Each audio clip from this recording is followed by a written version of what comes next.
Journey of love. രചന നിലാവിൻ്റെ കൂട്ടുകാരി. അവതരണം സാലിം കരുളായി. വൈകിട്ട് കാലത്ത് സ്റ്റോപ്പിൽ ബസ്സിറങ്ങി മുന്നോട്ട് നടന്നു. 10-20 മിനിറ്റ് ദൂരമുണ്ട് വീട്ടിലേക്ക് നടക്കാൻ. ഓട്ടോക്ക് പോകാനുള്ള ദൂരമുണ്ടെങ്കിലും അതിന് 30 രൂപ കൊടുക്കേണ്ടെന്ന് കരുതി കാത്ത് മുന്നോട്ട് നടന്നു. വൈകുന്നേരമായെങ്കിലും വെയിലിന്റെ ചൂട് ഒരു കുറവില്ലായിരുന്നു. അതുകൊണ്ട് തന്നെ കാത്തുവിന്റെ നടത്തത്തിന്റെ വേഗത കൂടി. വീടിന്റെ മുമ്പിലെത്തിയതും ഗേറ്റ് തുറന്നുള്ളിലേക്ക് കയറിയപ്പോഴേ കണ്ടു ഉമ്മറത്ത് എന്തൊക്കെയോ പറഞ്ഞ് ചിരിച്ച് കളിച്ചിരിക്കുന്ന ആമിയെയും ആയിഷിനെയും. ആയിഷിന്റെ തോളിൽ തൂങ്ങി അവനോട് ചേർന്നാണ് ആമിയുടെ ഇരുത്തം. തന്നെ കണ്ടതും ആ മുഖം കറുക്കുന്നത് കാത്തു കണ്ടു. ഓ, വന്നോ ഉദ്യോഗക്കാരി? സാരിത്തലപ്പ് കൊണ്ട് കഴുത്തിലെയും മുഖത്തെയും വിയർപ്പ് തുടച്ചുകൊണ്ട് അകത്തേക്ക് കയറി വരുന്ന കാർത്തുവിനെ കണ്ട് പരിഹാസത്തോടെ പറഞ്ഞതും കാർത്തു ഒന്നും പറയാതെ ഉള്ളിലേക്ക് കയറി. ഡേയ്, വേഗം പോയി 2 ചായ ഇട്ടുണ്ട് വാ. ആമയുടെ കൽപ്പിക്കൽ കേട്ട് ചെറു ദേഷ്യം വന്നെങ്കിലും കാത്തത് പുറത്ത് കാണിക്കാതെ ബാഗ് ഹാളിലെ സെറ്റിയിലേക്ക് വെച്ച് നേരെ അടുക്കളയിലേക്ക് നടന്നു. ചായ ഇട്ട് ഉമ്മറത്തേക്ക് നടന്ന് ചായ ഇരുവർക്കും കൊടുത്തു. ഭവാനെ അവിടെ എവിടെയും കണ്ടില്ല. കാർത്തവോട് ചോദിച്ചതുമില്ല. ഇടയ്ക്ക് ആമി എന്തോ പറയുന്നത് പോലെ ആയുഷിന്റെ ഷോൾഡറിൽ തട്ടുന്നത് കാത്തു ശ്രദ്ധിച്ചിരുന്നു. കാർത്തികേ! ആയുഷിന്റെ വിളി കേട്ടെന്ന് കാർത്തികൻ നടന്നു നിർത്തി എന്തെന്ന രീതിയിൽ തിരിഞ്ഞു നോക്കി. അത് പിന്നെ ഇനി മുതൽ നീ ജോലിക്കൊന്നും പോകണ്ട. ആയിഷ ആദ്യം തപ്പിപ്പിടിച്ചതും ആമി അവന്റെ കയ്യിൽ ഒരു പിച്ച് വെച്ച് കൊടുത്തതും ആയിഷ ശബ്ദം ഇതിരി കടുപ്പിച്ച് പറഞ്ഞു. നീ നൈസറി പിള്ളേരെ പഠിപ്പിക്കാൻ പോകുന്നത് എന്റെ ഏട്ടന് കുറച്ചിലാണ്. ഉള്ളിലെ സന്തോഷം അടക്കി നിർത്തി ആമി പരിഹാസത്തോടെ പറഞ്ഞു. ഇരുവരും പറഞ്ഞത് കേട്ടിട്ടും കാത്തു കേൾക്കാത്ത പോലെ വേഗമിട്ട് മുകളിലേക്ക് നടന്നു. കണ്ടില്ലേട്ടാ അവളുടെ അഹങ്കാരം? ഒന്നും പറയാതെ പോകുന്ന കാർത്തുവിനെ കണ്ട ആമി അമർഷത്തിൽ പറഞ്ഞു. എന്നാൽ അവളെ വീട്ടിൽ തളച്ചിടാൻ പറ്റുമല്ലോ എന്ന സന്തോഷം അവളിലുണ്ടായിരുന്നു. വിട്ടേക്ക് മോളെ, നമ്മളെന്തിനാ അവളുടെ കാര്യം നോക്കുന്നത്? ആയിഷ ആമിയുടെ തലയിൽ തലോടിക്കൊണ്ട് പറഞ്ഞതും ആമി പിന്നെ ഒന്നും പറയാതെ അവനോട് പറ്റിച്ചേർന്നിരുന്നു. മഹിയോടുള്ള പിണക്കം കാരണം ആര് ബസ്സിലായിരുന്നു കോവിലകത്തേക്ക് വന്നത്. വീട്ടിലെത്തിയപ്പോഴേക്കും അവൾ ആകെ ക്ഷീണിച്ചിരുന്നു. എന്ത് പറ്റി മോളെ, വയ്യേ? ആകെ വാടിത്തളർന്നു വരുന്ന ആരുവിനെ കണ്ട് എന്ത് ചോദിച്ചു. ഭക്ഷണം ശരിക്കും കഴിക്കാത്തോണ്ടാണ് തോന്നുന്നമ്മേ, വല്ലാത്ത ക്ഷീണം. നേരാ വണ്ണം കഴിക്കാൻ പറഞ്ഞാൽ കേൾക്കത്തില്ലല്ലോ, അതുകൊണ്ടാണ്. ഇങ്ങ് വാ, ഇനി വലന്ന് കഴിച്ചിട്ട് മുകളിലേക്ക് പോയി ഫ്രഷ് ആയാൽ മതി. അത് പറഞ്ഞ് ഇന്നും ആരുവിനെയും കൊണ്ട് നേരെ അടുക്കളയിലേക്ക് പോയി. എന്നാൽ മാറിയെന്ന് ഇരുവരുടെയും സംസാരം വീക്ഷിച്ച സീതയിൽ പല സംശയങ്ങളും നിറഞ്ഞു. തന്റെ സംശയമെല്ലാം സത്യമായാൽ ഉണ്ടാകുന്ന അവസ്ഥയെ ആലോചിച്ച് അവരിൽ അസ്വസ്ഥത നിറഞ്ഞു. ആരുവിന്റെ വല്ലായ്മ കണ്ട് സീതയുടെ മനസ്സമാധാനം പോയിരുന്നു. രാത്രി ഭക്ഷണം കഴിക്കാനിരിക്കുമ്പോഴും അവർ ആരുവിനെ നന്നായി ശ്രദ്ധിക്കുന്നുണ്ടായിരുന്നു. ആരുവിന്റെ ഓരോരോ ഭാവത്തിൽ നിന്നും തന്നെ സീതയ്ക്ക് കാര്യങ്ങളുടെ കിടപ്പുവശം മനസ്സിലായിരുന്നു. രാവിലെ ഫ്രഷായി വരുമ്പോഴും മഹി എണീറ്റില്ലായിരുന്നു. കയ്യിലുള്ള ടവൽ സ്റ്റാൻഡിൽ വിരിച്ചിട്ട് ആരും മഹിയെ നോക്കി. ഒരു ഭാഗം ചെരിഞ്ഞു കിടന്ന് ഫോൺ നോക്കുകയാണ്. പതിവ് സമയമായിട്ടും എഴുന്നേറ്റിട്ടില്ല. മഹിയേട്ടൻ എഴുന്നേൽക്കുന്നില്ലേ? മുടി കോതി ഉണക്കുന്നതിനിടയിൽ ആരും മഹിയെ നോക്കിയൊന്ന് വിശ്വസിച്ചു. ഇപ്പൊ ഇങ്ങനെയാണ്. ഇരുവരും തമ്മിൽ കാര്യമായി സംസാരമോ ഒന്നുമില്ല. രണ്ടുപേർക്കും പരസ്പരം മിണ്ടിലെന്ന വാശിയാണ്. മഹിക്കാട് വാശി കൂടുതൽ. അവന്റെ ഭാഷയ്ക്ക് മുമ്പിൽ തോറ്റുകൊടുക്കാൻ ആരും തയ്യാറല്ല. കണ്ണാടിയിൽ കൂടി മഹിയെ തന്നെ നോക്കി എന്തൊക്കെയോ ആലോചിച്ച് ആരും മുടിയും ചെയ്യുന്നു. കയ്യിലുള്ള ചേർപ്പ് ടേബിളിൽ വെച്ച് ആരും പതിയെ ബെഡിനരികിലേക്ക് വന്ന് ശബ്ദമുണ്ടാക്കാതെ ബെഡിൽ കയറി കിടന്ന് മഹിയുടെ പിറകിലായി വന്ന് കിടന്ന് മഹിയെ ചുറ്റിപ്പിടിച്ചവന് പിൻകഴുത്തിൽ മുഖം പൂഴ്ത്തി.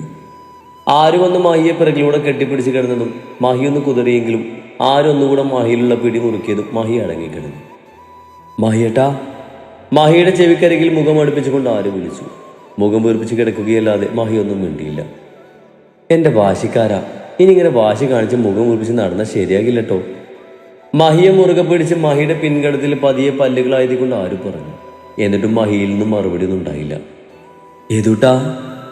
മഹിയുടെ ചെവിത്തുമ്പ് കടിച്ചെടുത്ത് ചുംബിച്ചുകൊണ്ട് പതിയെ ആര് വിളിച്ചതും മഹിക്ക് മൂളാതിരിക്കാനായില്ല. ഇത് നോക്കിയേ! മഹിയുടെ നെഞ്ചിലുള്ള കൈ വിടർത്തിക്കൊണ്ട് ആര് പറഞ്ഞതും മഹിക്ക് നോക്കാതിരിക്കാനായില്ല. ആരുവിന്റെ കൈക്കുള്ളിൽ നിൽക്കുന്ന പ്രഗ്നൻസി കാർഡ് കണ്ട് ആദ്യം മഹിയുടെ മുഖം ഒന്ന് ചുളിഞ്ഞുവെങ്കിലും അതിൽ തെളിഞ്ഞു നിൽക്കുന്ന 2 പേരെ കണ്ട് മഹിയുടെ കണ്ണ് അത്ഭുതവും ആശ്ചര്യവും കൊണ്ട് വിടർന്നു. തിരിഞ്ഞു കിടക്കുന്നത് കൊണ്ട് തന്നെ മഹിയുടെ മുഖഭാവം വ്യക്തമായി ആരുവിന് കാണാൻ പറ്റുന്നുണ്ടായിരുന്നു. ദേ, നമ്മുടെ കുഞ്ഞു വന്നുട്ടോ. ഇനി കുറച്ച് ഉത്തരവാദിത്ത ബോധമൊക്കെ വേണം കേട്ടോ. മഹിയുടെ കവളിൽ പിടിച്ച് വലിച്ചുകൊണ്ട് ആര് പറഞ്ഞു. മഹിയുടെ ഭാഗത്ത് നിന്നും പ്രതികരണമൊന്നും ഇല്ലാഞ്ഞിട്ട് ആരും മഹിയെ ബലമായി തന്നെ തിരിച്ചു കിടത്തി. എന്താ മഹിയേട്ടാ? മഹിയുടെ മുഖം ചുവന്നത് കണ്ട് ആര് ചോദിച്ചു. ഇഷ്ടായില്ലേ മഹിയേട്ടനെ? മഹിയുടെ കവളിൽ തലോടിക്കൊണ്ട് ആര് ചോദിച്ചതും മഹി ആരുവിന് ഇറുകപ്പെടുന്നു. തോളിലറിഞ്ഞ നിലവിലാണ് മഹി കരയുകയാണെന്ന് ആരുവിന് മനസ്സിലായത്. എന്താ മഹിയേട്ടാ, എന്തിനാ കരയുന്നത്? തന്റെ തോളിലമർന്ന മഹിയുടെ മുഖം ബലമായി തന്നെ അടർത്തി മാറ്റി അവന്റെ മുഖത്തേക്ക് സൂക്ഷിച്ചു നോക്കിക്കൊണ്ട് മഹിയോട് ആര് ചോദിച്ചു. സന്തോഷം കൊണ്ടാ. സന്തോഷം കൊണ്ട് എന്താ പറയേണ്ടതെന്ന് ചെയ്യേണ്ടതെന്നും എനിക്കറിയില്ല. ആരിവിന്റെ മുഖം മുഴുവൻ ചുംബനങ്ങൾ കൊണ്ട് മൂടി കണ്ണു നിറച്ചുകൊണ്ട് മഹി പറഞ്ഞതും ആര് നിറഞ്ഞ ചിരിയോടെ മഹിയുടെ നെറുകയിൽ ചുംബിച്ചു. മഹിയുടെ കൈകൾ ആരിവിന്റെ ടോപ്പിനിടയിലൂടെ നൂണ്ടു കയറി അവളുടെ വയറിൽ തലോടി. മഹിക്ക് വല്ലാത്ത സന്തോഷം തോന്നി. തൻ്റെ കുഞ്ഞ് തൻ്റെ സ്വന്തം. സന്തോഷം കൊണ്ട് മഹിക്ക് തന്നെ നെഞ്ച് പൊട്ടും പോലെ തോന്നി. മഹി വാത്സല്യത്തോടെ ആ വയറിൽ തടവി. അറിവിൽ നിന്നും മടന്നിമാർ അവൾ ടോപ്പ് പൊക്കി അടിവയറ്റിൽ ചുംബിച്ചു. എത്ര ചുംബിച്ചിട്ടും മഹിക്ക് മതിയാകുന്നുണ്ടായിരുന്നില്ല. ഡോക്ടറെ അടുത്ത് പോകേണ്ട ആരും? പെട്ടെന്നെന്തോ ഓർത്ത പോലെ മഹി തലപൊക്കി ആരുവിനെ നോക്കിക്കൊണ്ട് ചോദിച്ചു. പോകണം. ഇന്ന് തന്നെ പോകാം. ഇന്ന് ലീവ് എടുക്ക്. മഹിയുടെ ഫ്രഷായി വാ, എനിക്ക് വിശക്കുന്നു, നമുക്ക് താഴെ പോയി വലുത് കഴിക്കാം. മാഹി പറഞ്ഞതിന് സമ്മതഭാവത്തിൽ തലകുലുക്കിക്കൊണ്ട് അവൾ പറഞ്ഞു. ആരുവിന് വിശക്കുന്നുണ്ടെന്ന് പറഞ്ഞതും മാഹി വേഗം തന്നെ അവളിൽ നിന്ന് നടന്നു മാറി.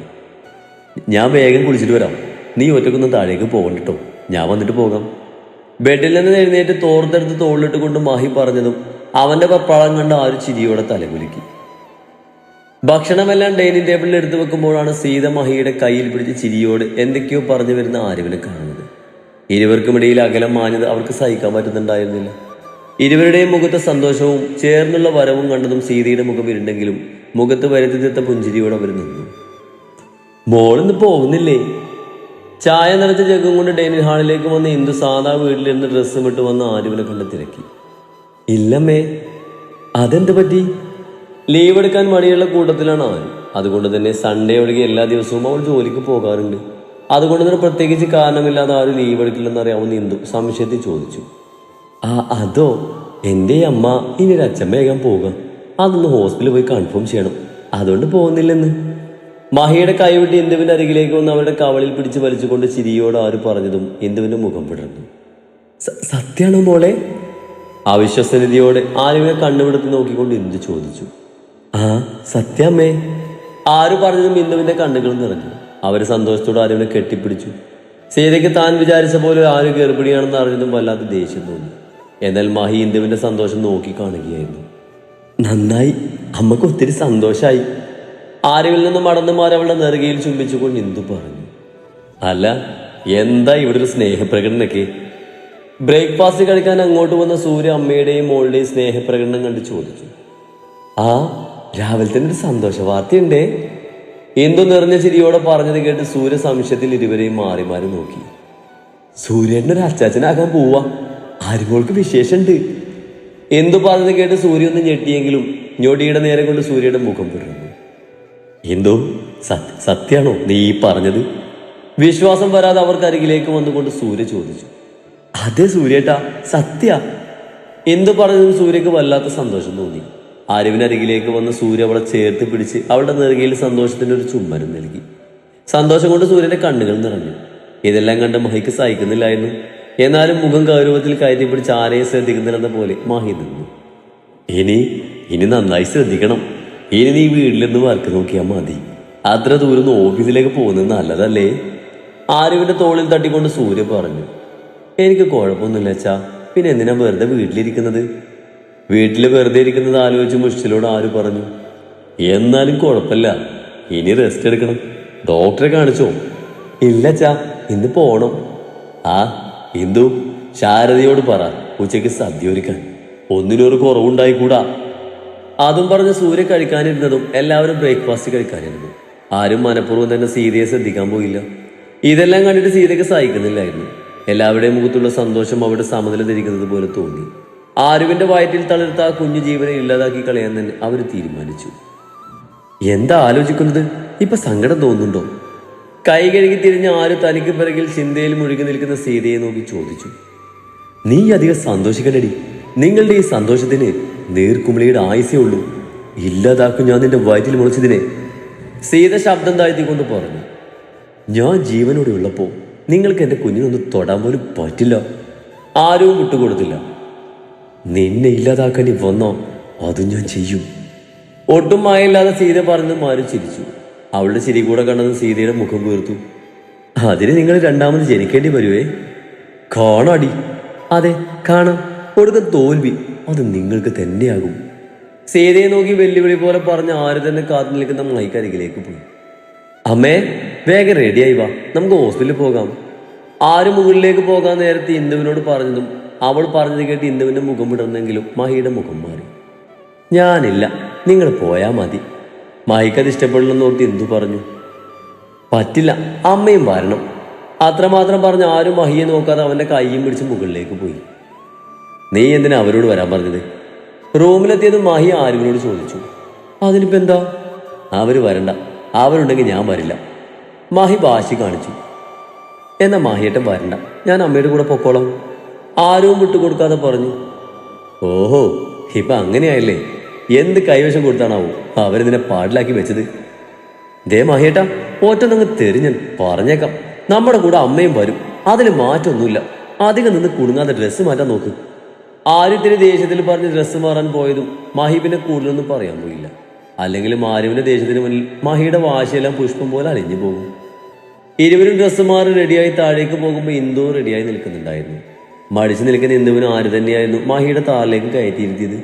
മഹിക്കൊന്നും പറ്റുന്നുണ്ടായിരുന്നില്ലെങ്കിലും ആര്യവിനെ കുറിച്ചൊന്നും മിണ്ടാൻ പോയില്ല. ഇന്ദുവിന് സന്തോഷം കാരണം കണ്ണെല്ലാം നിറഞ്ഞു. സീതയ്ക്ക് മാത്രം ഇതൊന്നും കണ്ട് സഹിക്കാൻ പറ്റിയിരുന്നില്ല.